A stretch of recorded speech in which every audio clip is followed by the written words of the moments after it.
আসসালামু আলাইকুম রহমতুল্লাহ। Hello everyone, আপনারা সবাই কেমন আছেন? আশা করি আপনারা সবাই ভালো আছেন। আমি আপনাদেরকে আজকে দেখানোর চেষ্টা করবো ইনশাআল্লাহ তাআলা সৌদি আরবে রমাজান মাসে মসজিদে কিভাবে ইফতারি দেন।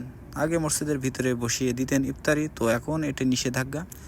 তো বাহিরে কিভাবে মসজিদের ইফতারি দেন, তো আমি আপনাদেরকে দেখানোর চেষ্টা করছি ভিডিওর মাধ্যমে। অবশ্য অনেক আগের ভিডিও আমি আপলোড দিতে পারি নাই, তো এখন আপনাদেরকে দেখানোর চেষ্টা করছি। দেখতে পাচ্ছেন অনেক লাইন সারিবদ্ধ হয়ে রয়েছে, সবই আজনবী, অর্থাৎ বাংলাদেশ, ভারত, পাকিস্তানের লোকজন এবং অন্য অন্য আরব দেশের লোক যারা বাহিরের রাষ্ট্রের।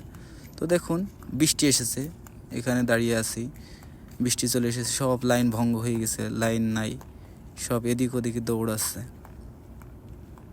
তো দেখুন কি অবস্থা, কি অবস্থা দেখতে পাচ্ছেন আপনারা, কি অবস্থা, দৌড়াদৌড়ি করছে সবাই। আর ইফতারি নেওয়ার জন্য সামনে দেখুন হুড়োহুড়ি করছে। তো আমরা এখানে দাঁড়িয়ে রয়েছি, আমাদের রুমমেটরাও দেখতে পাচ্ছেন, আপনাদের ভিডিও ধারণ করে দেখানোর চেষ্টা করছি। সামনে দেখতে পাচ্ছেন ইফতারি দিচ্ছে, ওই গাড়ির ওখানেই লাইন সব ভঙ্গ হয়ে গেছে।